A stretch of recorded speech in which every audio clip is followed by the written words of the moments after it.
হৃদয় বিদারক এই দৃশ্য ধারণ করেছে মার্কিন সংবাদ মাধ্যম CNN।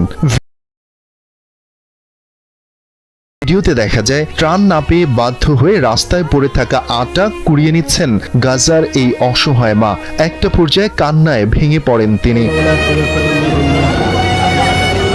এ সময় চিৎকার করে ইসরায়েল ও আরব দেশগুলোর বিরুদ্ধে আল্লাহর কাছে বিচার দেন এই মা। ভিডিওতে এই নারীকে বলতে শোনা যায়, মহান আল্লাহ আমাদের জন্য যথেষ্ট, সবকিছু সুন্দরভাবে সমাধান করার ক্ষমতা একমাত্র তার হাতে রয়েছে। ইসরায়েলের উদ্দেশ্যে ক্ষোভ ঝেড়ে তিনি বলেন, তোমরা আমাদের ক্ষুধার্ত রেখেছ।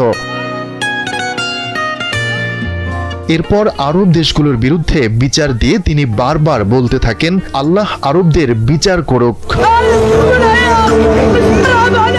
গাজায় যে এরই মধ্যে দুর্ভিক্ষ চলছে, ভিডিওটি তার বড় প্রমাণ বলে মনে করা হয়। দুর্ভিক্ষ শুরু হয়েছে।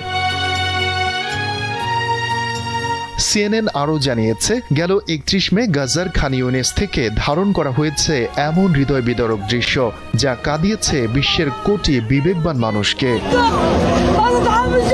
শফিকুল ইসলাম শান্ত।